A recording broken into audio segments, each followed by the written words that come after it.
Plan schedule management is the process of establishing the policies, procedures, and documentation for planning, developing, managing, executing, and controlling the project schedule. The output from this process, the schedule management plan, will provide guidance and direction on how the project schedule will be managed throughout the entire project lifecycle. We'll be using data analysis, specifically alternatives analysis, within this process, as we attempt to choose the appropriate option to help estimate, develop, and manage the schedule. We may use one or more scheduling methodologies within the project.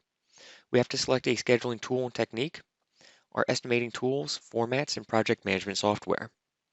We also have to go ahead and find an appropriate balance between the level of detail that we desire for our schedule and the time it takes to maintain the schedule. If we have a schedule of several thousand activities, it could be prohibitively expensive in terms of effort and amount of time consumed trying to get granular levels of detail updated on a regular basis. Is it truly necessary to know if we are 47% completed a single activity, or can we simply say it started? It will depend on the specific needs of our stakeholders, what type of information they require, and at what frequency. However, we do have to take it into consideration now as we develop our plan, which we will be abiding by for the remainder of the project unless we decide to change it later through formal change control. The output of this process is the schedule management plan. This is a component of the project management plan.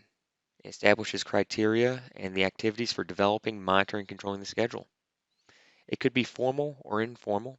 It could be highly detailed or broadly framed based on the needs of the project. It could establish, in part, the schedule model development. What scheduling methodology will we be using? In this course, we will be focusing primarily on the critical path method.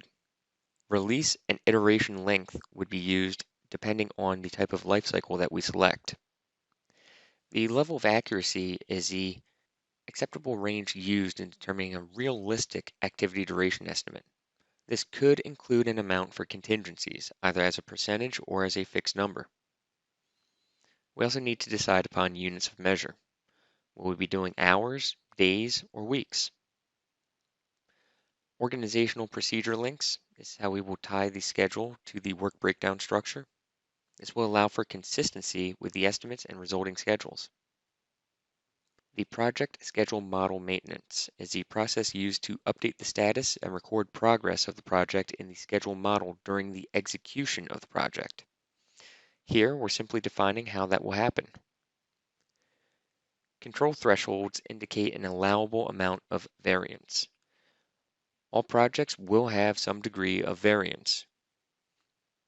All we're doing here is saying exactly how much do we allow before some type of action needs to be taken. Now, these thresholds could be expressed as a percentage deviation from parameters, or we could say it's a fixed number. Whatever it is, anytime that we push past the threshold, we would have to submit a corrective action to deliberately realign the project's performance with the baseline. The release and iteration length, if we're using an iterative life cycle, how long will the time box be? Typically between 2 and 4 weeks. And our performance measurement rules, earned value management techniques. Which ones will we use? This will be discussed in far greater depth as part of the control cost process. Plan schedule management, learning assessment. Describe the purpose of this process in your own words. The purpose is to chart a path for developing and maintaining the schedule. What types of things would you include in this plan? Some things to include are allowable deviations, methods of estimating, and preferred schedule compression techniques. Should this plan be detailed or more high level?